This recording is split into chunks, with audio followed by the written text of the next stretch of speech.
नमस्कार, मैं हूं आपके साथ नेहा शर्मा और आप देख रहे हैं हमारा विशेष कार्यक्रम आध्यात्मिक ज्ञान चर्चा।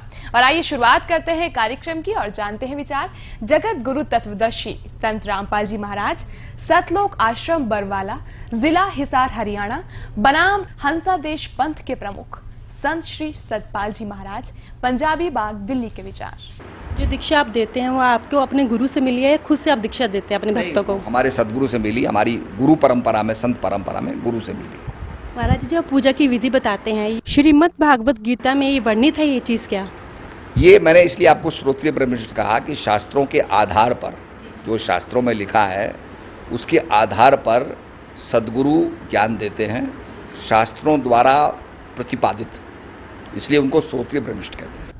अभी आपने सुने हंसादेश पंथ के प्रमुख संत श्री सतपाल जी महाराज, पंजाबी बाग, दिल्ली के विचार। और आइए अब जानते हैं जगत गुरु तत्वदर्शी संत रामपाल जी महाराज, सतलोक आश्रम बरवाला, जिला हिसार हरियाणा के विचार।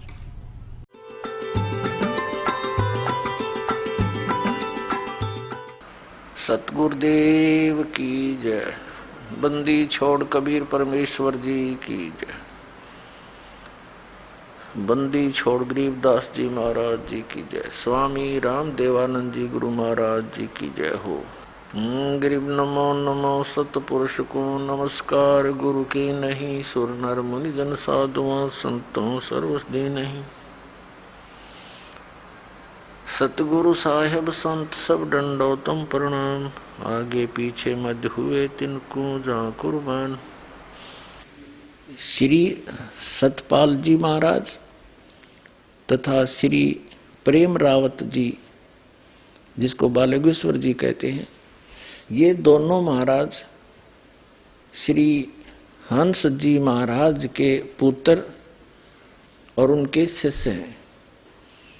ये कहते हैं कि जो दीक्षा हमारे पूज्य गुरुदेव श्री हंस जी महाराज दिया करते थे, वही दीक्षा हम अपने अनुयायियों को प्रदान कर रहे हैं। पुण्यात्माओं, जो इनके पूज्य गुरुदेव श्री हंस जी महाराज जो साधना स्वयं करते थे और जो दीक्षा देते थे, उससे उनको क्या मिला?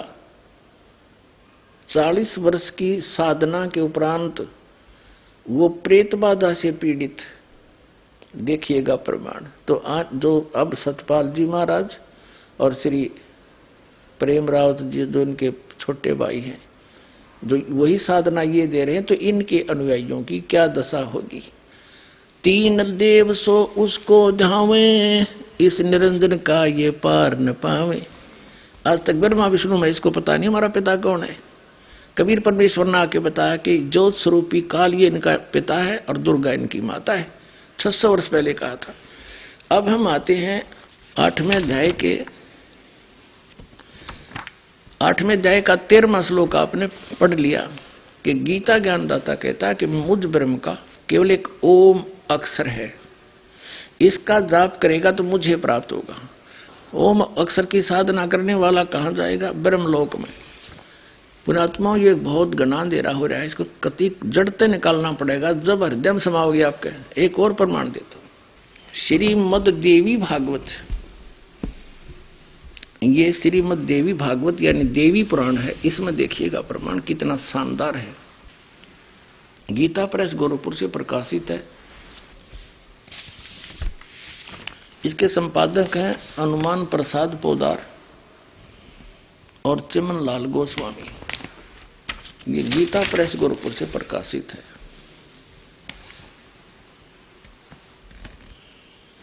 और इसके 562 पृष्ठ पर ले चलते आपको।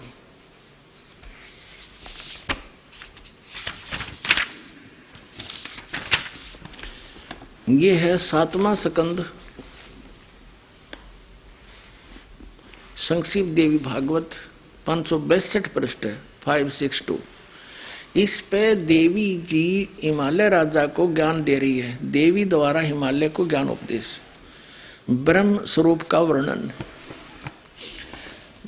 श्री देवी जी कहने लगी, पर्वतराज, उस ब्रह्म का क्या स्वरूप है यह बतलाया जाता है। पहले तो अपने बारे में बताती है, फिर कहती है नहीं, अगर तुझे भक्ति करनी है तो उसकी भक्ति कर, जो प्रकाश रूप सबके अत्यंत समीप स्थित, हृदय रूप गुहा में स्थित होने के कारण गुहाचर नाम से प्रसिद्ध है, महान पद अर्थात परम प्राप्य है। वह समस्त प्रज्ञा के ज्ञान से परे है, अर्थात किसी की बुद्धि में आने वाला नहीं है। तुम जानो जो परम प्रकाश रूप है, सूक्ष्म से अति सूक्ष्म है, वह है परम सत्य। इसने किते इसको ब्रह्म कह दिया, किते अक्षर ब्रह्म कहा, यह है ब्रह्म के बारे में। वह है परम सत्य, अमृत अविनाशी तत्व सौम्य है। सौम्य उस वेदने योग्य लक्ष्य का तुम वेदन करो, मन लगाकर उसमें तन्मय हो जाओ। इसमें बताया है कि प्रणव ओम धनुष है, जीवात्मा बाण है, ब्रह्म को लक्ष्य कहा गया। यहाँ देखो, अब देवी जी कहती एकमात्र परमात्मा को ही जाने, दूसरी सब बातों को छोड़ दे। यही अमृत रूप परमात्मा के पास पहुंचाने वाला पुल है। संसार समुद्र से पार होकर अमृत स्वरूप परमात्मा को प्राप्त कराने का ये सुलभ साधन है। अब यहां बताया है कि इस आत्मा का ओम के जप के साथ ध्यान करो, इससे अज्ञान में अंधकार से सर्वथा परे और संसार समुद्र से उस पार जो ब्रह्म है उसको पा जाओगे, तुम्हारा कल्याण हो। ओम नाम का जाप और ब्रह्म का है, इसके जाप से क्या प्राप्ति होगी? ब्रह्म प्राप्ति। और वो ब्रह्म कहाँ रहता है देखना, ब्रह्म को पा जाओगे तुम्हारा कल्याण हो। और वो कहाँ रहता है? ये 563 पृष्ठ पर हम पढ़ रहे हैं, तसात्मा सकंद। वह यह सबका आत्मा ब्रह्म, ब्रह्मलोक रूप दिव्य आकाश में स्थित है, वो ब्रह्मलोक में रहता है वो ब्रह्म। इससे सिद्ध हो गया कि ओम नाम के जप करने से केवल ब्रह्म प्राप्ति होती है और ब्रह्मलोक प्राप्ति होती है। वो ब्रह्मलोक में रहता है, वहां जाना है, वही प्राप्ति होगी इसकी। और गीता अध्याय नंबर 8 के श्लोक नंबर 16 में कहा कि ब्रह्मलोक पर्यंत ये सभी पुनरावृत्ति में, वहां गए प्राणी भी जन्म मृत्यु में आते हैं। और ब्रह्म कहता है कि मेरा एक ओम मंत्र है, गीता अध्याय नंबर 8 के श्लोक नंबर 13 में स्पष्ट करता है। इससे सिद्ध ये भी हो गया कि गीता जी का ज्ञान ये ब्रह्म दे रहा है, सरपुरुष दे रहा है श्री कृष्ण जी में प्रवेश करके। ये आगे आने वाले समय में आपको डिटेल बताएंगे। गीता जी का ज्ञान श्री कृष्ण ने नहीं बोला, श्री कृष्ण का केवल शरीर प्रयोग किया गया था। जैसे एक प्रेतात्मा दूसरे के शरीर में आकर अपना ऊट पटांग जो कहना सुनना वह कहकर निकल जाती है, फिर ओरिजिनल आत्मा को कुछ ध्यान नहीं मैंने क्या बोला था और ही बताते हैं उसको। ऐसे महाभारत में आपको प्रमाण दिखाएंगे। पहले इस कंसेप्ट को क्लियर करते हैं कि गीता के अंदर लिखा है कि शास्त्र विधि को त्याग कर जो मनमाना आचरण करते हैं उनकी दुर्गति होती है। शास्त्र विधि को त्याग कर मनमानी पूजाएं जो करते हैं। और शास्त्र में क्या ज्ञान है? वेद में केवल ओम मंत्र, यजुर्वेद अध्याय नंबर 40 के श्लोक 15 में स्पष्ट कर दिया, केवल ओम मंत्र है। और गीता ज्ञानदाता कहता है कि मेरा केवल एक ओम मंत्र है, 8वें अध्याय के 13वें श्लोक में गीता जी में। अब 8वें अध्याय के 5 और 7 मंत्र में ये कहता है मेरी भक्ति कर, मेरा भगत बन, मुझे प्राप्त होगा, पर युद्ध भी करना पड़ेगा। युद्ध करेगा फिर शांति कहाँ? फिर ये कहता परम शांति चाहिए, जरा मरण से छूटना चाहता है तो तत्वदर्शी संतों की खोज कर। और उसका केवल एक ओम तत्सत्य 3 मंत्र का जाप है, नथिंग एल्स। ये हन सरस हम ये कोई मंत्र नहीं है। इसी कारण से तो हमारा सारा जीवन नष्ट हो गया और इस हंस जी महाराज का भी जीवन नाश हो गया। अब दिखाएंगे आपको कैसी हालत होकर मरे ये, अंत में क्या दशा हुई इनकी। अब 8वें अध्याय का देखिएगा,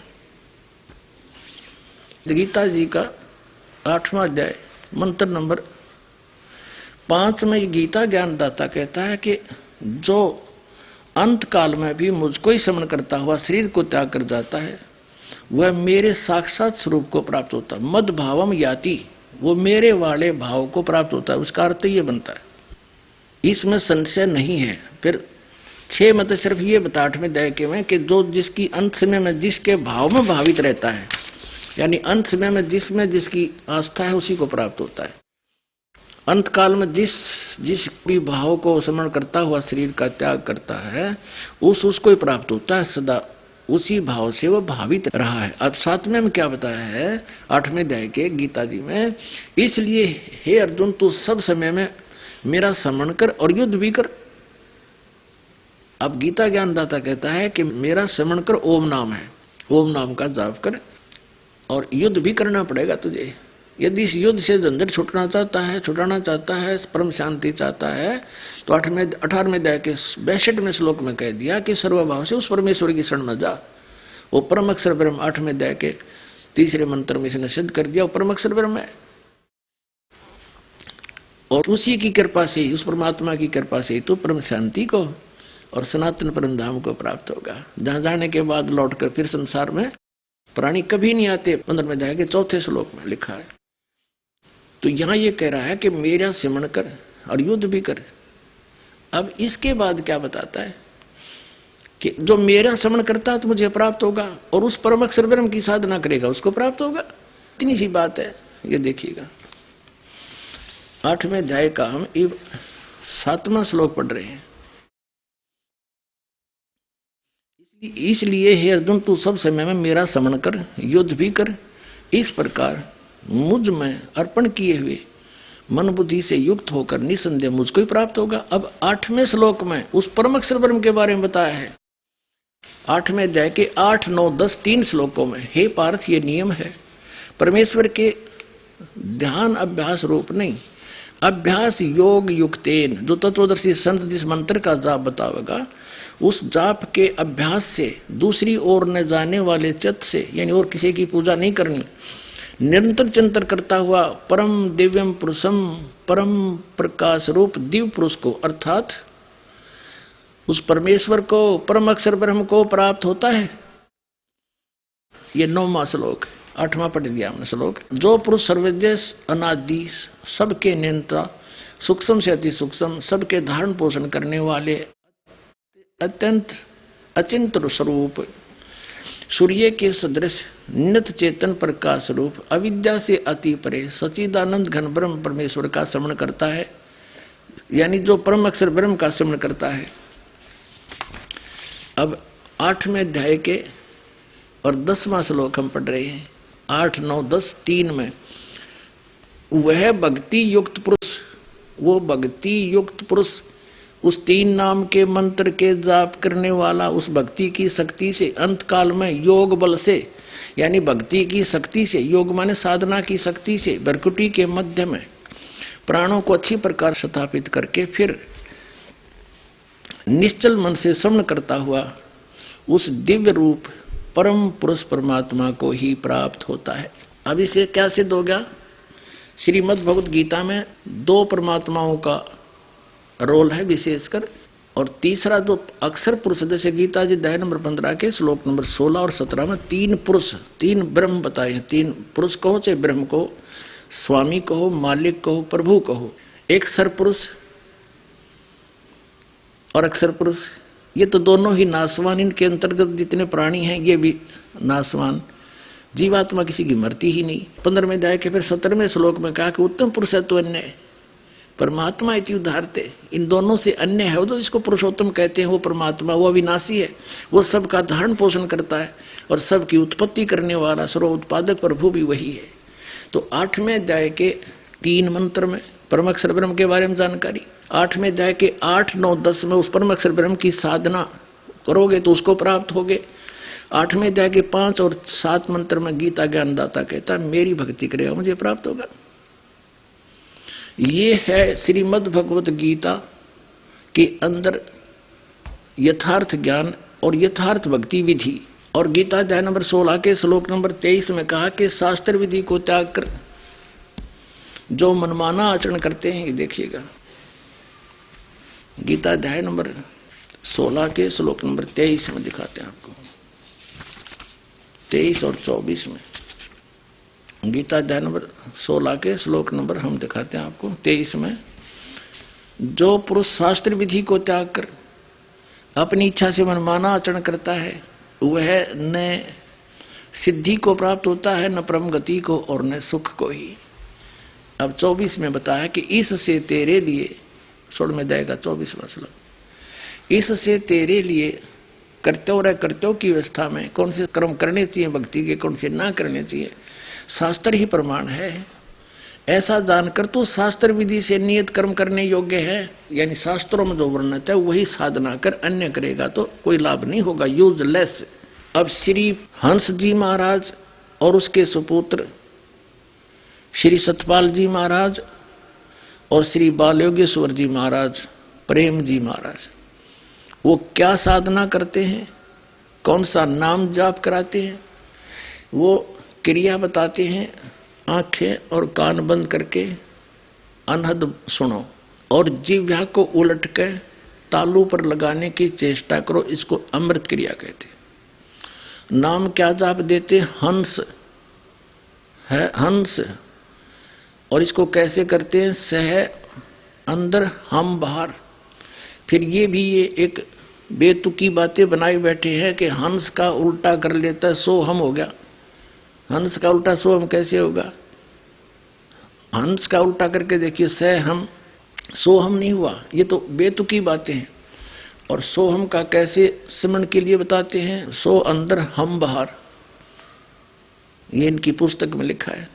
तो इस मंत्र का पूरी गीता जी में कति कितना निर्णय नहीं है, कितना आदेश नहीं है, जिस कारण से यह शास्त्र विधि त्याग का मनमाना आचरण करके श्री हंस जी की के हालत हुआ यह दिखाते हैं। ये देखिएगा, एक पुस्तक है हंस योग प्रकाश, ये इन महापुरुष के कर कमलों से इनका अनुभव है। प्रकाशक है प्रेम नगर आश्रम, रजिस्टर हरिद्वार से। ये है प्रकाशक है प्रेम नगर आश्रम, रजिस्टर्ड ज्वालापुर रोड, हरिद्वार से। इसके सबसे पहले 50 पृष्ठ पर ले चलते हैं आपको। अब आप जी को दिखाते हैं श्री हंस जी किसके पुजारी थे, ये श्री विष्णु जी के पुजारी थे। और उनका वो नाम तो वो भी त्याग दिया और एक ऊट पटांग मंत्र जाप करने लग गए। देखिएगा इसके 50 पृष्ठ पर, यही कौन है, यहाँ 50 पृष्ठ है, ये 50 पृष्ठ इनका हंस योग प्रकाश। इन्होंने क्या बताया है कि शांत स्वरूप शेष पर शयन करने वाले, नाभि कमल से संसार को बनाने वाले, ब्रह्मा की उत्पत्ति हुई है ऐसे विश्व को धारण करने वाले, ऐसे लक्ष्मीपति कमल नेत्र सब लोकांतरों के स्वामी श्री हरि को मेरी वंदना है, बारंबार नमस्कार है। इससे सिद्ध हो गया श्री हंस जी और उनके सुपुत्र श्री सतपाल जी और श्री प्रेम जी, जिसको बालयोगेश्वर कहें, ये श्री विष्णु जी के पुजारी हैं। और बचपन में आपने देखा श्री हंस जी कह रहे हैं कि मैं बचपन में भगवान शिव और पार्वती के दर्शन करता था, क्योंकि ये पूर्व जन्म की भक्ति से परिपूर्ण था, इसकी बैटरी चार्ज थी। अब सत साधना ना मिली, शास्त्रों को साधना इन्होंने की नहीं, फिर भी इनके पूर्व जन्म से इनके वचन में भी शक्ति थी। बहुत सारे लोगों को प्रभाव पड़ा, लाखों लोग इसके अनुयायी बन गए। और फिर आप क्या दुर्गति हुई, आप किस दिशा में मृत्यु हुई इनकी, ऐसे भगत मरते हैं, फिर धिक्कार ऐसी भक्ति को। पहले ये दिखाते हैं ये क्या जाप बताते थे, ये देखिएगा। ये है हंस योग प्रकाश,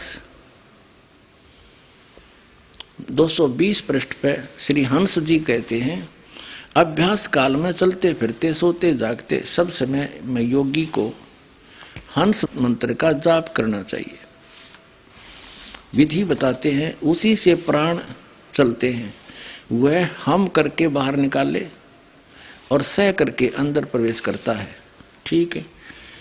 और इस तरह हंसो हंसो शब्द के बार बार करते रहने से उल्ट कर सो हम हो जाता है। अब देखो इसकी समझदारी, देखो इन महापुरुषों की। बोला हंसो हंसो करते सो हम हो जाता, तो सो हम क्यों ना कर ले, क्योंकि हंस सो हम तक इतना शब्द है ही नहीं। परमात्मा कहते हैं कबीर जी, सो हम शब्द हम जग में लाए, सार शब्द हमने गुप्त छुपाए।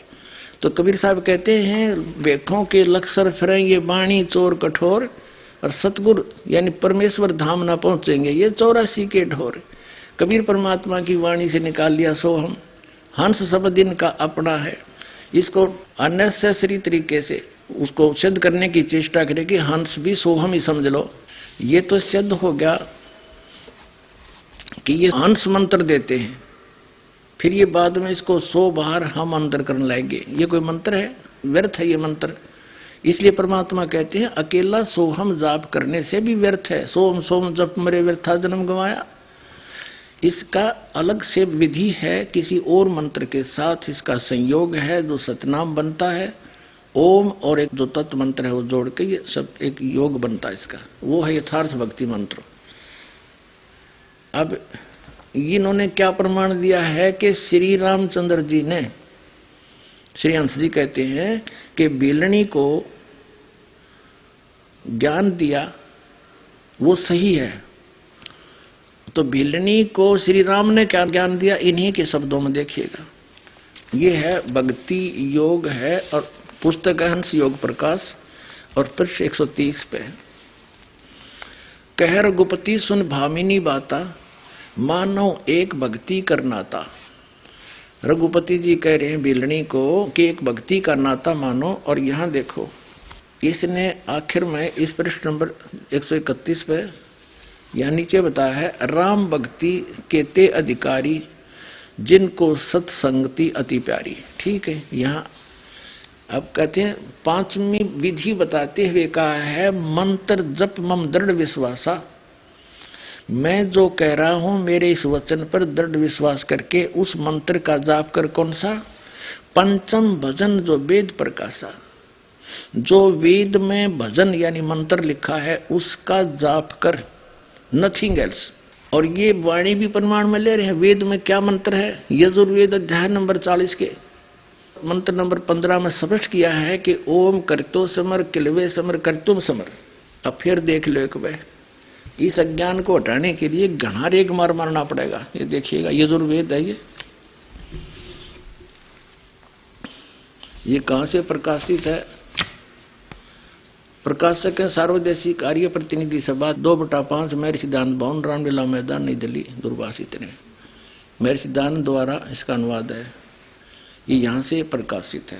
यहाँ देखिएगा ये है 44वां अध्याय यानी 40वां अध्याय यजुर्वेद। यजुर्वेद के 40वें अध्याय का 15वां श्लोक है। इसमें लिखा है ओम करतो समर किलवे समर और करतुम समर। वायु अनिलम अमृतम अथिदम भस्मांतम शरीरम। शरीर नष्ट होगा तेरा तब तक ओम नाम का जाप काम करते करते सिमरण कर, विशेष कसक के साथ सिमरण कर और मनुष्य जीवन का परम कर्तव्य जान के सिमरण कर, अंत समय तक कर, तब तेरी मुक्ति होगी। अब आपको और भी प्रमाण कर दिया ओम नाम से क्या मुक्ति होती है तो अलग बात है, लेकिन श्री हंस जी श्री रामचंद्र जी के उस ज्ञान को प्रमाण में ले रहे हैं अपनी पुस्तक में, जो भिलनी को निर्देश दिया उसको सत्य मान रहे हैं। तो वो तो कह रहे हैं पंचम भजन जो वेद प्रकाशा, वेद में जो भजन मंत्र बताया है ओम नाम का उसका जाप कर। लेकिन अब श्री राम को भी इतना ही ज्ञान था क्योंकि श्री राम श्री कृष्ण समझो। अब इससे ये सिद्ध हो गया कि श्री हंस जी हंस नाम का जाप के लिए बताया करते थे और इसके पुत्र श्री सतपाल जी और श्री प्रेम जी यानी बाल योगेश्वर बोलना जिसको अमेरिका में दुनिया बिगाड़न लग रहा है वो, ये तीनों के तीनों शास्त्र विधि कर मनमाना हंस जाप करके और या खेतरी बुजरी मुद्रा करा के जो कति यूजलेस संत मते में कहीं पर भी प्रमाण नहीं है, जो व्यर्थ है, इसकी साधना करवा के ये अपना भी जीवन नाश कर गए और लाखों करोड़ों जीवों को और बर्बाद कर दिया, उनका भार सिर पर धर लिया। जिस समय श्री हंस जी की मृत्यु हुई उस समय इनका बड़ा पुत्र 15 वर्ष के थे श्री सतपाल जी, और ये मंसूरी में पढ़ रहे थे और श्री हंस जी क्या दिल्ली में मृत्यु होगी। एकदम इतना भयंकर बुखार बना। तो उस समय इनका छोटा पुत्र 8 वर्ष का था जिसको प्रेम कहते हैं, जो अमेरिका में दुनिया बिगाड़न लग रहा। उस समय वो देहरादून की कोठी में अपनी माँ के साथ था 8 वर्ष का। इसकी मृत्यु दिल्ली में होगी अचानक, सब दवाइयाँ फेल होगी और कर्रा कर्रा के इसकी मृत्यु हुई। वात रोग से पीड़ित था, घुटना में इसका दर्द रहा करता था। अपने आत्माओं सन 1900 में इनका जन्म हुआ। 1923 में इन्होंने दीक्षा प्राप्त की। किससे? उस पथभ्रष्ट संत के जा फंसिया पुण्यात्मा जिसने अपना नाश करा, जीवन कार्य इसको बर्बाद कर दिया। ये पहले ओम नाम का जाप करते थे, श्री हंस जी स्वयं प्रमाणित करते हैं। इसका वो ओम नाम भी छुटवा दिया, जब उससे जाप करता रहता कुछ तो लाभ मिलता, वो भी बैठा दिया और बहका दिया अंदर जो करके। अंदर शब्द सुनो, प्रकाश देखो। प्रकाश तो ये काल का है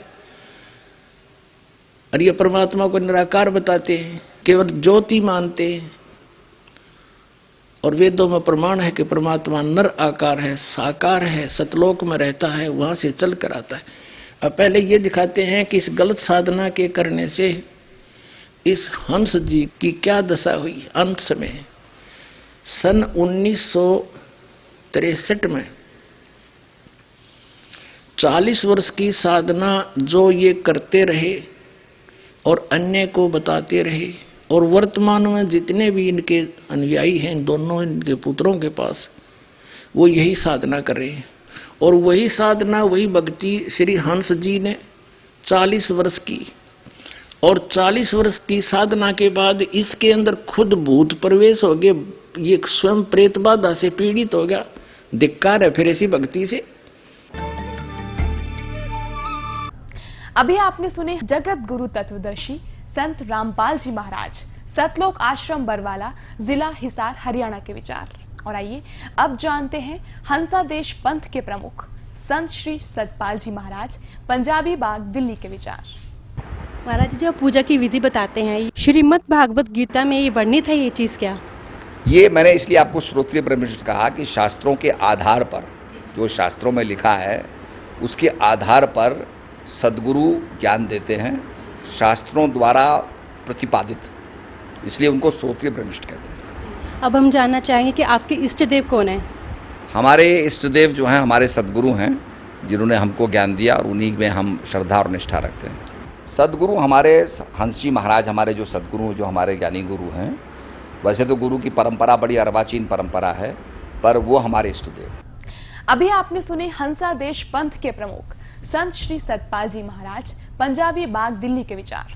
और आइए अब जानते हैं जगत गुरु तत्वदर्शी संत रामपाल जी महाराज, सतलोक आश्रम बरवाला, जिला हिसार, हरियाणा के विचार। और जैसा कि श्री सतपाल जी महाराज अपने सतगुरुदेव श्री हंस जी महाराज को इष्ट देव मानते हैं, उनके सतगुरुदेव जी की क्या दशा हुई, कृपा देखिए उन्हीं के द्वारा लिखी पुस्तकों में। ये देखिएगा, अमृत के कलश श्री हंस जी महाराज, ये कहाँ से प्रकाशित है? संपादक हैं चमनलाल टंडन, एम.ए. दिल्ली विश्वविद्यालय। प्रकाशक है मानव उत्थान सेवा समिति, प्रधान कार्यालय 2/12, पंजाबी बाग, नई दिल्ली से। और यहाँ से ये छपा है Rajeshwari photo setters private limited, 2/12, Punjabi Bagh, New Delhi से। इसके 61 पृष्ठ पर हम ले चलते हैं आपको। सन 1922-23 में श्री हंस जी को उपदेश हुआ और 1923 में गुरु महाराज जी ने उन्हें उपदेश देने की आज्ञा दे दी। उपदेश प्राप्त करने के पश्चात श्री महाराज जी ने गुरु महाराज की शरण में रहकर उनकी आज्ञा अनुकूल साधना एवं प्रचार में अपने जीवन को लगा दिया। उपदेश के पश्चात श्री महाराज जी ने अपने गांव के पास उत्तराखंड की तपोभूमि में कई वर्ष तक कठोर तप और भजन किया। यह है किसी संत ग्रंथ में कठोर तप करने का, गीता जी मना किया उनको। भजन किया। मानव उत्थान सेवा समिति श्री सतपाल जी महाराज की प्रेरणा से हंस समर्ति में वहाँ एक स्मारक बनाने का फैसला कर चुकी है। कठोर तप किया। अब दिखाता हूँ आपको श्रीमद् भगवत गीता। हम श्रीमद् भगवत गीता पर आ गए हैं, अध्याय नंबर 17 का और श्लोक नंबर ये 5 में क्या कहा है कि जो मनुष्य शास्त्र विधि से रहित केवल मन माना कल्पित घोर तप को तपते हैं, वे दंभ और अहंकार से युक्त, कामना, आसक्ति और बल के अभिमान से भी युक्त हैं। छठे में कहा है कि शरीर रूप से सतीत भूत समुदाय को और अंतःकरण सतीत मुझ परमात्मा को भी वो क्रस करने वाले, दुखी करने वाले अज्ञानियों को असुर स्वभाव के जान। अब क्या बताया है कि जो मनमाना साधना और कठिन घोर तप करते हैं उनको तो राक्षस स्वभाव के जान, और वो जनता के नाश के लिए ही उत्पन्न होते हैं। ये देखना इसी 17वें अध्याय का यह बताया है। अध्याय नंबर 16 के अब हम श्लोक नंबर 9 को पढ़ेंगे। इस मिथ्या ज्ञान को अवलंबन करके जिनका स्वभाव नष्ट हो गया है तथा जिनकी बुद्धि भी मंद है, वे सबका अपकार करने वाले कुकर्मी मनुष्य जगत के नाश के लिए ही समर्थ होते हैं, प्रभवंती माने उत्पन्न होते हैं। अब ये मिथ्या ज्ञान को अवलंबन करके ये पूरा पंथ चला रहे हैं। शास्त्र विधि गीता अनुसार साधना ना करके अपना मन कल्पित हंस जाप दे रहे हैं, कठोर हठ योग घोर तप को तपते हैं। इसके विषय में गीता जी में जो कहा वो आपको दास ने सुना दिया। अब देखिएगा, हम फिर आते हैं इसी अमृत के कलश, इन्हीं की पुस्तक है, इसको हम फिर पढ़ते हैं। इसके 61 पृष्ठ पर हम आ गए हैं। सन 1922-23 में महाराज जी को उपदेश हुआ, यानी उस संत से, और 1926 में गुरु महाराज ने उनसे उपदेश देने की आज्ञा दे दी। 3 वर्ष बाद उपदेश के पश्चात श्री महाराज जी ने, हंस जी ने अपने गांव के पास उत्तराखंड की भूमि में कई वर्ष तक कठोर तप किया, भजन किया, खाक भजन किया, ओम नाम तो छोड़ दिया है, और हंस है ये जाप करने लगे। खाक तप किया, खाक भजन किया इसने। गौर तप की कहा लिखा है, चलते फिरते उठते बैठते, गीता में प्रमाण है। और सूक्ष्म वेद में परमात्मा ने कहा, नाम उठत नाम बैठत नाम सोत जागवे, नाम खाते नाम पीते नाम सेती लागवे। नाम कौन सा, वो नाम भी सही हो। इन साधनाओं के करने से श्री हंस जी महाराज की क्या दशा हुई। 1963 में इनमें भूत बढ़ गया, भूत प्रेत प्रवेश हो गया, प्रेत बाधा से पीड़ित हो गए ये खुद। अरे भक्ति करने वाले पर भूत अटैक कर दे, भाड़ में जाओ इसी भक्ति, फिर खा क्या भक्ति इनकी। और फिर उसके चौराहे की पूजा करवाई उसका भूत उतारने के लिए। हंस जी का दिखाता हूँ आपको 383 पृष्ठ पे, ये देखिएगा इसी अमृत के कलश पुस्तक 383 पृष्ठ पे। यह परमात्मा की इनकी पोल खुलवा दी। 1963 में 1923 में नाम लिया। 40 वर्ष की साधना के उपरांत इसकी क्या दुर्दशा हुई। देखो 1963 में कुछ लोगों ने महाराज जी पर झूठे मुकदमे कर दिए, नाना प्रकार के झूठे इल्जाम उन पर लगा दिए गए। श्री महाराज जी को कचहरी में बुलाने के लिए एवं उनका निरादर करने के लिए, मान हानि करने के लिए बहुत से षड्यंत्र रचे गए। श्री महाराज जी उन दिनों बंबई में थे। श्री महाराज जी को कचहरी में न जाना पड़े इसके लिए उनको अस्पताल में भर्ती करा दिया गया।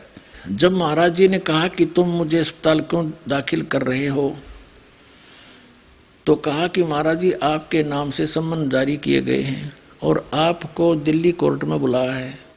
महाराज जी ने कहा कि लेकिन मैं बीमार तो हूँ नहीं तो झूठ ही होगा, और जब डॉक्टर आएंगे मुझे देखेंगे तो कहेंगे कि इन्हें तो कुछ भी नहीं है, मैं झूठा पड़ जाऊंगा। सुबह महाराज जी को भर्ती किया गया और शाम को डॉक्टरों ने आकर महाराज जी को देखना था। जैसे ही महाराज जी लेटे तो महात्मा रामानंद जी भी साथ ही कमरे में, उस कमरे में नीचे लेट गए। इनका सेवक था एक रामानंद। 1-2 घंटे पश्चात महात्मा रामानंद जी सो रहे थे। उन्होंने हाय हाय की आवाज सुनी, वे उठे और महाराज जी से पूछा, क्या बात है महाराज जी। महाराज जी की जीभ निकल रही थी, आंखें लाल हो रही थी और जिस्म भट्ठी की तरह जल रहा था। महात्मा जी कहते हैं कि मैं घबरा गया, वो रामानंद का है, और भागा भागा सिस्टर के पास गया और कहा कि महाराज जी की तबीयत अचानक खराब हो गई। डॉक्टर आए, उन्होंने महाराज जी का तापमान देखा तो 104 बुखार था। अब पुण्य आत्माओं 104 बुखार भी हो जाए, जीभ निकला कर आदमी की, लाल आंखें, इसमें भूत आ गया, भूत। इसका गुरुजी भी भूत बन रहा था। इसने याद करा कभी के बनेगी, इसके दुख ने देख कर, जैसे कई भूत कहते हैं ना, मेरा बेटा दुखी था, मैं ज्यादा आ गया इसमें, यू रोया करता, उस समय बैठ कर बोल रहा भूत। अब वो इसका गुरुजी आ बढ़िया इसमें, क्योंकि दूसरी आत्मा दूसरे में प्रवेश करे, उसका बुरा हाल हो जाया करे, चाहे कुछ भी हो। तो इसकी जीभ निकल गई, आंखें लाल होगी, 104 बुखार हो गया। अब देखो उसने क्या देखा कि हाय हाय की आवाज सुनी। महात्मा रामानंद उठे, पूछा क्या बात है महाराज जी। महाराज जी की जीभ निकल रही थी बाहर ने, आंखें लाल हो रही थी और जिस्म भट्ठी की तरह जल रहा था। फिर वो आए डॉक्टर, 104 बुखार था, सारी रात बेचैनी से काटी। डॉक्टर से कहा कि इनको दिल्ली जाना है, अब 384 पे इनका तो सम्मन आया हुआ है। डॉक्टर ने कहा कि इस हालत में ये दिल्ली नहीं जा सकते। झट डॉक्टर ने मेडिकल सर्टिफिकेट दे दिया। महाराज जी की तबीयत लगभग 1 महीने के लिए खराब रही है, 1 महीना दुखी रही है। हम सब लोग अब घबरा गए। कभी बुखार इतना तेज हो जाता था कि महाराज जी की आंखें एकदम लाल हो जाती थी। जब कुछ दिनों के बाद महाराज जी होश में आए, बेहोश हो गया था वो भूत रहता था इसमें। तो महात्मा रामानंद ने कहा कि महाराज जी आप तो अच्छे भले सो रहे थे, यह एकदम आपको क्या होगा, इतनी आपकी हालत कैसे खराब होगी। तो महाराज जी ने कहा कि मैं लेटने लगा तो मैंने कहा हे गुरु महाराज, अब तो मेरी लाज आपके हाथ में है। ये लोग झूठे मुकदमे बनाकर मुझे कचहरी खड़ा करना चाहते हैं। मैं बीमार तो हूँ नहीं, ये लोग झूठा मेडिकल सर्टिफिकेट भेजेंगे, यह तो झूठ ही होगा। बस ऐसे ही ये मन में आया और मैं लेटा तो मुझे बुखार चढ़ना शुरू हो गया। उसी से आज मेरी यह हालत हो गई। गुरु महाराज जी ने मेरी लाज रखी और सचमुच मुझे बीमार कर दिया। वाह रे देवता, गुरु महाराज बीमार कराया करें, स्वस्थ कराया करें। अकल देखो इनकी। इसने याद कराया, वो भूत आ गया, इसमें बढ़ गया और काट दी जीभ बाहर ने, इसकी बुरा हाल कर दिया। 1 महीने तक रखी बिरान मैटी इसकी। आगे देखो क्या हालत है इसकी, पढ़ो अच्छी तरह इसकी रामायण। कुछ प्रेमियों ने कहा कि शायद लोगों ने जादू टोना कर दिया है। महाराज जी कभी कभी पीड़ा में कराते थे, हाय मैं मर गया, बहुत कमजोर हो गया। एक गुजराती बाई एक पंडित को लाई जो ऊपरी हवा का इलाज करता था। भूत का डनिया बुलाया फिर संत के लिए। उसने महाराज जी को देखकर कहा कि अरे इनको तो किसी ने कुछ कर दिया है और ये तभी ठीक होंगे जब इनकी नजर उतारी जाए और चौराहे की पूजा की जाए। पंडित जी ने एक मंत्र बताया जो नजर उतारते समय बोला जाएगा। सारी सामग्री मंगाई चौराहा पूजन की और पंडित जी को उसकी दक्षिणा दे दी गई। और महात्मा रामानंद जी जो स्वयं ब्राह्मण परिवार के हैं, उन्होंने इस कार्य को अपने हाथ में लिया। लगभग 5-7 प्रेमी वहां पर थे। रात के 12 बजे उस सामग्री को एक कलश में रखकर चौराहे में रखना था, एक मटके में घड़े में रखकर चौराहे पर रखना था। रामानंद जी ने नजर उतारने के बाद कहा कि कौन मेरे साथ चलेगा। झाड़ा ला गए। अब गुरु जी कहे और चेला झाड़ा लावे। वाह रे देवताओ, आप भी पार होगे और औरन भी करोगे। अब देखिए आगे क्या होता है। रात के 12 बजे उसे सामग्री को कलश में रखकर चौराहे पर रखना था। रामानंद जी ने नजर उतारने के बाद अपने गुरु की नजर उतारी, चेले ने झाड़े झपटे करे, कहा कि कौन मेरे साथ चलेगा। तभी सभी भयभीत हो रहे थे, ये इनके चेले भूता भी डर रहे हैं तरह के भैया। अंत में उन्होंने डांट कर कहा कि अरे डरते क्यों हो, मैं भी तो चल रहा हूं। रामानंद ने धमकाए हुए, क्या भूत हमें खा लेगा, इसका मतलब भूत तो था ही उसमें, क्या भूत हमें खा लेगा? अंत में उन्होंने एक दूसरे महात्मा को तैयार किया। घन घोर वर्षा हो रही थी, तेज हवा चल रही थी।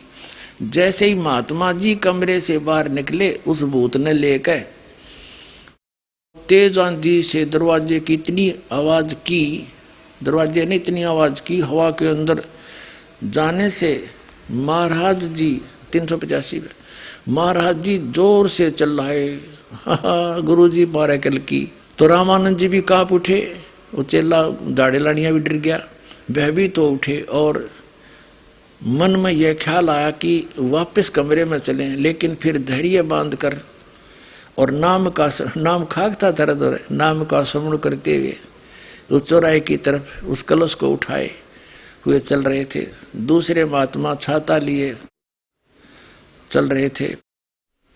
चौराहे में रखकर जैसे ही पंडित जी ने बताया था, पीछे मुड़ाए। अब हो गया काम।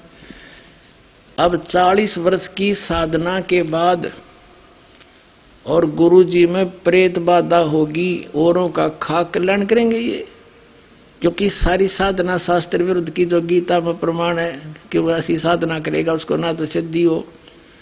शास्त्री जी को त्याग कर मनमान आचरण करते हैं 16वें अध्याय के 23-24 श्लोक में।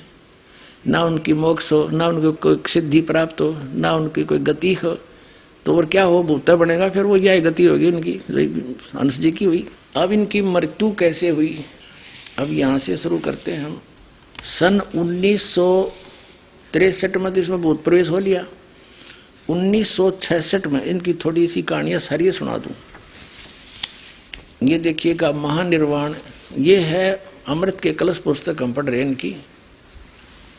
महानिर्वाण 18 जुलाई 1966 का दिन था और 26/69 शक्ति नगर दिल्ली की कोठी में सन्नाटा छाया हुआ था। ऐसा लगता था जैसे महामौन अवतरित होकर कोठी के प्रवेश द्वार पर पहरा दे रहा हो। पूरी कोठी में केवल एकमात्र बिजली का बल्ब टिमटिमा रहा था। पूछने पर पता चला कि पूज्य गुरुदेव योगीराज हंसराज जी महाराज अत्यधिक अस्वस्थ हैं और प्रेमी भक्तों को दर्शनार्थ आने की आज्ञा नहीं है। हल्के से कराहने की आवाज आ रही थी, बाबा बाबा। बाहर से ही प्रणाम करके निराश घर लौटा। अच्छा आगे देखो, ये 18 पृष्ठ पे इसी के अमृत के कलश पे महाराज जी इतने अस्वस्थ हो गए, अभी 2 दिन पहले ही वह देहरादून से अलवर जाने के लिए दिल्ली पधारे थे। हमने दर्शन किए, तब भी कह रहे थे कि तबीयत खराब है। सवेरे यह समाचार मिला कि महाराज जी ने अपना पार्थिव शरीर त्याग दिया है। 19 जुलाई 1966 को प्रातः 3 बजे ब्रह्म मुहूर्त में उन्होंने महाप्रयाण कर और ज्योति में ज्योत समा गई। अब यहाँ देखो, इसका पूरा निश्चय दिया है कि 19 पृष्ठ पे 17 जुलाई प्रातः अलवर के लिए रवाना हो गए। वहाँ 2 दिन का सत्संग प्रोग्राम अलवर के प्रेमियों ने रखा हुआ था। दिल्ली के भी कई प्रेमी जी महाराज का सत्संग सुनने के लिए अलवर गए थे। अलवर दिल्ली से लगभग 100 किलोमीटर की दूरी पर स्थित है। गर्मियों में लगभग हर वर्ष महाराज जी राजस्थान के सत्संग दौरे के लिए जाया करते थे। अब यहाँ देखेंगे, अब क्या था, शाम होने लगी, सत्संग पंडाल में श्रोतागण की भीड़ बढ़ने लगी। संत महात्माओं के भजनों की ध्वनि से वातावरण भक्ति भाव से भरने लगा। कुछ विरोध करने वाले लोग भी सत्संग पंडाल में बैठे हुए थे। महात्माओं के सत्संग होने लगे, लेकिन बहुत देर तक जब श्री महाराज जी स्टेज पर नहीं पधारे तो विरोधी लोगों की आवाज आने लगी कि श्री महाराज जी को बुलाओ, कहाँ छुप गए हैं? श्री हंस जी महाराज स्टेज पर क्यों नहीं आ रहे हैं? अलवर के प्रेमी महाराज से बार बार प्रार्थना कर रहे थे कि महाराज जी थोड़ी देर के लिए स्टेज पर पधारें। अलवर के एक भक्त ने कहा कि अगर आप स्टेज पर नहीं गए तो हमारी नाक कट जाएगी। श्री महाराज जी ने कहा कि अरे भक्त, अपनी नाक रखने के लिए, मिथ्याभिमान के लिए मुझे क्यों कष्ट दे रहा है? देख नहीं रहा कि मेरा शरीर भट्टी की तरह जल रहा है। वो फिर बीमार हो गए सचमुच, जब तक भूत बढ़ रहा था उसमें। अब 20 पृष्ठ पे 19 पढ़ लिया। सत्संग समाप्त हुआ। श्री महाराज जी सत्संग में नहीं पधार सके, तबीयत बहुत खराब हो गई थी। सभी को सोता हुआ छोड़कर 18 जुलाई को श्री महाराज जी वापस दिल्ली आ गए। यद्यपि प्रार्थना की गई कि आपको देहरादून ले जाया जहाँ इनकी पत्नी और छोटा बेटा था, वहाँ आपका इलाज और सेवा शुश्रूषा ठीक ढंग से हो सकेगी, लेकिन महाराज जी ने सिर हिला दिया और दिल्ली ले जाने के लिए संकेत दिया। शक्तिनगर कोठी में जिस कमरे में गुरुदेव पहले ठहरा करते थे, उसमें न ठहर कर बाहर वाले कमरे में ठहरे, जहाँ साधारणतः श्री महाराज जी के ज्येष्ठ पुत्र बाल भगवान यानी श्री सतपाल जी दिल्ली पधारते थे तो ठहरते थे। बुखार और तेज होता जा रहा था। महाराज जी श्री माता जी को बुला लें, किसी ने कहा। कोई डॉक्टर लाएं या आपको देहरादून ले चलें। सेवकों ने प्रार्थना की, नहीं। उत्तर दिया, नहीं, किसी को ना बुलाओ, जाओ बाहर जाकर बैठ जाओ, मेरे पास कोई ना आए, सभी चले जाओ। फिर भी सलाह करके डॉक्टर बुलाया गया और डॉक्टरों ने जांच करके पश्चात दवा दी। दवा का कोई असर नहीं हुआ, बुखार और तेज होता चला गया। सिर पर बर्फ की पट्टी लगातार रखी गई, लेकिन तापमान नीचे आने का नाम नहीं ले रहा था। ऐसा लगता था कि बाह्य उपचारों से कुछ होने वाला नहीं है, क्योंकि श्री महाराज योग मुद्रा में पहुंच गए। बेहोश हो गया, शनिपात की जरूरत है, ऐसा भयंकर रोग हो गया। बुखार में दवाई काम करना बंद कर गई। जब तक इन्वर्टर की बैटरी पूरब की चार्ज होती है तो उससे पंखे भी चलते हैं, बल्ब भी जगते हैं, भले ही उसमें चार्जर ना ला रखा हो। और जब वो पिछली उसका जो अक्षमता समाप्त हो जाएगी, बैटरी खत्म हो जाएगी, डाउन होगी, फिर एकदम सब सुविधाएं खत्म हो जाती हैं। वही दशा श्री हंस जी महाराज, जो श्री बालेश्वर श्री प्रेम जी तथा श्री सतपाल जी महाराज के पूज्य पिताजी और पूज्य गुरुदेव हैं, और वही साधना ये स्वयं कर रहे हैं। श्री सतपाल जी और श्री बाल योगेश्वर श्री प्रेम रावत जी और उनके अनुयायियों से कर और करा रहे हैं। तो यही दशा इन सब की होगी। अब देखते हैं इनके सत्संगों में श्री सतपाल जी ये इसी मोटी मोटी ये नगों की गुट्ठी पैर है पत्थर की, इन पत्थर की अपनी मोक्ष चाहेंगे। तो पुण्यात्माओं, जहाँ भक्ति नहीं है तो ये आडंबर चला करें, अंत में आप भी दुखी, अपना जीवन नाश, और करोड़ों का और जीवन नाश कर दिया। दास का उद्देश्य किसी की निंदा करना नहीं, एक सतमार्ग दर्शन करना है, उनके हित में है। भले ही उनको एक बार बुरा लगे, लेकिन सदा का सुख होगा उन लोगों को। अब जैसे एक असली और नकली नोट बनाए थे, किसी ने नकली नोट छाप दिए, किसी व्यक्ति ने धोखा देने के लिए जनता को। सरकार को पता लगा कि ओरिजिनल और डुप्लीकेट दोनों साथ साथ टीवी में दिखाए थे। यदि कोई ये कहे कि सरकार आलोचना कर रही है, तो या तो उसने कि मैं भांग भूंग पी रखी होगी, वो बकवाद कर सके ऐसी। लेकिन सरकार एक महापरोपकार कर रही थी, लाखों लोग बच गए उनके लुट जाने से। तो यही प्रयत्न दास कर रहा है। हमारे सदग्रंथ ओरिजिनल नोट है, ISI मार्क है, और इन महापुरुषों का अनुभव आपके उनके से तुलना कर रहा हूँ। ये इसके विरुद्ध है तो यूजलेस है। ये आपके समक्ष है। ये सारा शास्त्र विधि त्याग कर बर्मान आचरण था, और जिस कारण से श्री हंस जी की क्या दशा हुई, और क्या करें, समझदार को संकेत तब तेरा उसे, इसी से समझ जाना चाहिए। बोलो सतगुरुदेव।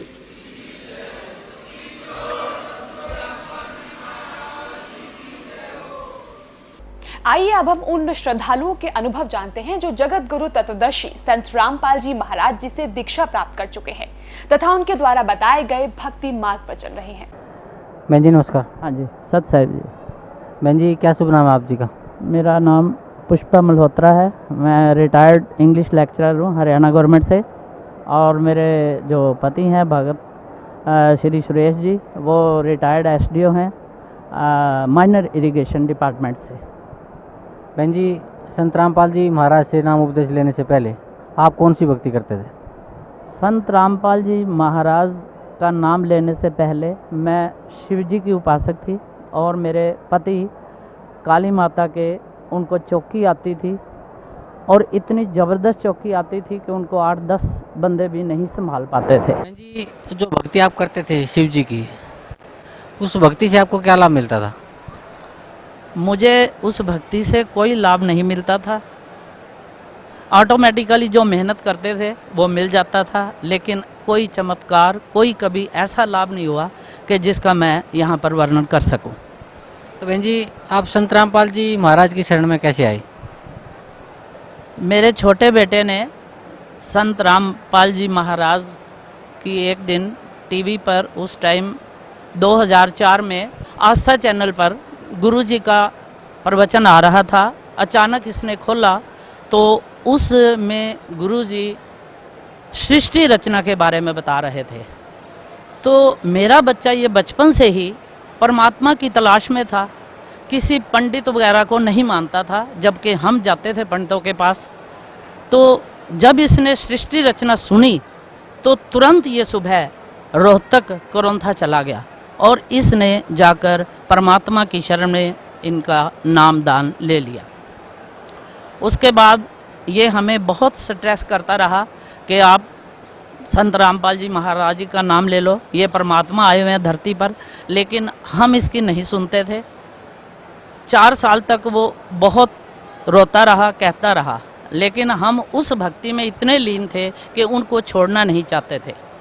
हमारे घर में कष्ट भी बहुत आए, ऐसी अनहोनी भी हो जाती थी जिसका कोई समाधान नहीं हो पाता था। लास्ट में लेकिन मैं सत्संग जरूर सुनने जाती थी इसके साथ। तो एक मैं परमात्मा का नाम लेने से पहले एक बहुत बड़ा चमत्कार हुआ कि मैं नाम लेने के लिए नहीं आई हुई थी। यहाँ दौलतपुर जो छोटा आश्रम है, वहाँ पर हम 18 जून 2008 को सत्संग सुनने आए हुए थे। सत्संग खत्म होने के बाद, कबीर जी का प्रकाश दिवस था, सत्संग खत्म होने के बाद जब परमात्मा आशीर्वाद दे रहे थे तो मेरी रूह कांप गई। परमात्मा का जो मैंने चेहरे पर प्रकाश देखा, शायद मैंने उसके बाद नहीं देख पाई, जबकि मैंने नाम नहीं लिया हुआ था। मेरे आंखों में आंसू आ गए, मेरा शरीर कांपने लगा। फटाफट मैं भागी भगत जी की तरफ कि हम परमात्मा गुरु जी का नाम लेते हैं। कहते हैं तेरे को क्या हो गया है? कि मैं तो माता का भगत हूँ, मेरे को कह कर चले गए। 10 मिनट के बाद मैं जब रोती रही तो मैंने 10 मिनट के बाद वापस आ गए तुरंत। परमात्मा का ऐसा चमत्कार हुआ, रजत बेटे को बुलाया, बहुत खुश हुआ कि मैंने कहा हमने नाम लेना है। तो इस तरह से परमात्मा ने नाम लेने से पहले ही अपना रूप हमें दिखा दिया कि यही परमात्मा है, ही इज़ कबीर गॉड। और अब तो बिल्कुल सिद्ध हो चुका है इनके ज्ञान से। उसके बाद हमारे साथ ऐसे चमत्कार हुए। 26 नवंबर 2009 को एक ऐसा चमत्कार हुआ कि गुरुजी ने हमें जीवन दान दिया। हम गुरुजी के दर्शन करके संध्या आरती के बाद जा रहे थे। भगत जी स्कूटर चला रहे थे, सर्दी का मौसम था, और मैं, मेरी ग्रैंड डॉटर 3.5 साल की, उसको मैंने शॉल में लपेटा हुआ था। हिसार से 4 किलोमीटर अभी इधर बिल्कुल अंधेरा था। तो भगत जी ने एकदम स्कूटर को ब्रेक मारी और हम सड़क के बीच में गिरे जाकर। पीछे से 3 ट्रक थे, तीनों रुक गए।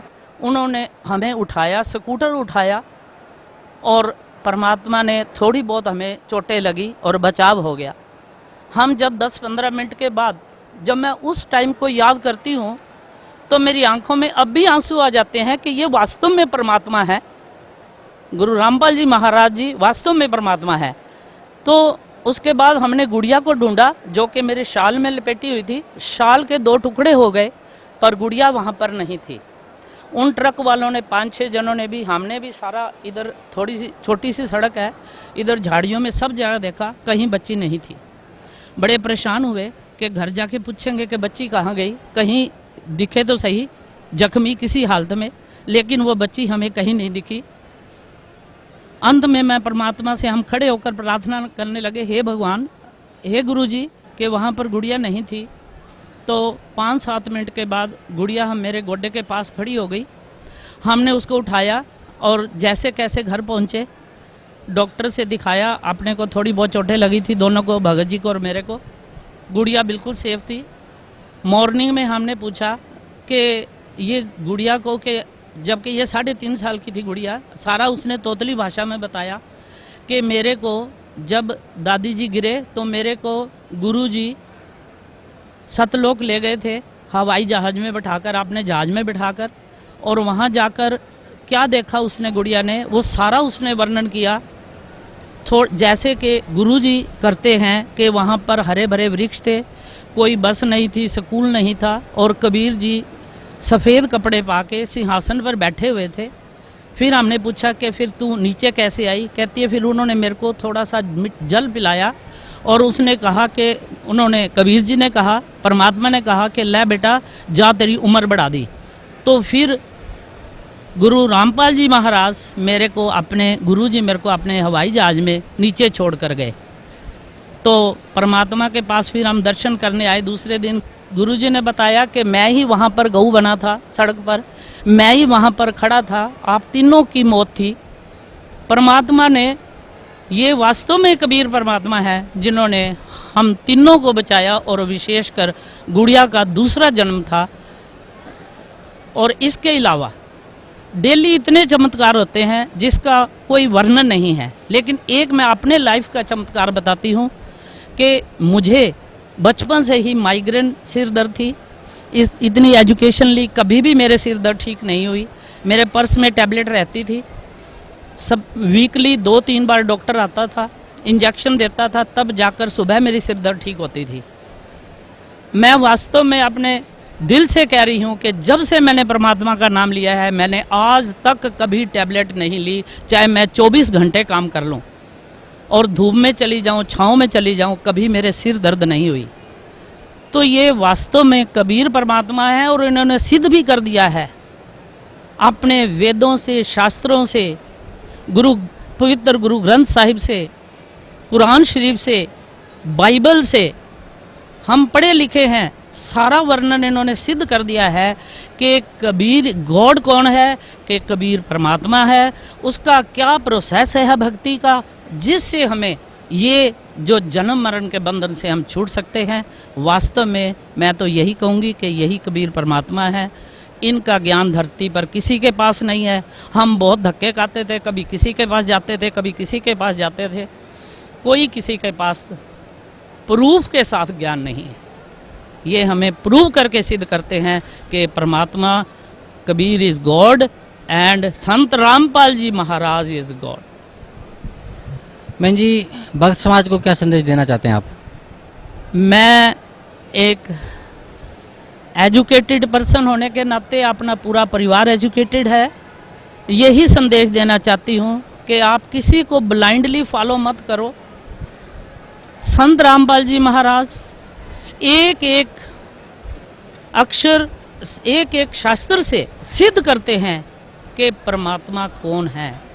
किसी इस धरती, क्या मैं कहती हूँ कि ब्रह्मा विष्णु महेश के पास भी ये चीज, उनको भी ये नहीं पता कि परमात्मा कौन है। तो मैं सभी भाई बहनों से ये प्रार्थना करती हूँ कि आप जीवन में भटको मत। कम हेयर इन दी शरण ऑफ गुरु संत रामपाल जी महाराज, और इनका सच्चा नाम लेकर जो 3 मंत्र का नाम देते हैं, वास्तव में उसके प्रोसेस करने से ही पता चल जाता है। डेली भी अगर हमें कोई तकलीफ होती है, सत नाम करने से मेरे तो 1000 बार कष्ट दूर हुए हैं। तो मैं भक्त समाज से हाथ जोड़कर विनती करती हूँ कि भटको मत, यहाँ पर आओ, संत रामपाल जी महाराज को पहचानो। ये परमात्मा का रूप हैं, कबीर साहिब का रूप हैं, और इनकी शरण में आकर नाम लो और अपने जीवन का कल्याण कराओ। बहन जी, परम संत सतगुरु रामपाल जी महाराज ने सभी धर्म गुरुओं को शास्त्रार्थ के लिए आमंत्रित किया हुआ है, आपको कैसा लगता है? बहुत अच्छा लग रहा है। अगर किसी के पास ज्ञान है तो वो जरूर आएगा और उनको शास्त्रार्थ करना चाहिए। अगर मैं किसी को इनवाइट करती हूँ कि मैं इंग्लिश लेक्चरर हूँ, आओ मेरे से कंपटीशन करो, क्या टेंस होते हैं, क्या इंग्लिश के क्या रूल्स हैं, तो जो इंग्लिश के भागे आएंगे, अगर उनको ओरिजिनल नॉलेज है, तो इट मीन्स कि अगर किसी के पास इन धर्म शास्त्रों का पूरा ज्ञान है तो दे मस्ट कम और इनसे शास्त्रार्थ करना चाहिए। लेकिन वो नहीं आ रहे, इट मीन्स के सारा परमात्मा के पास ही ज्ञान है। धन्यवाद बहन जी, बहुत बहुत धन्यवाद।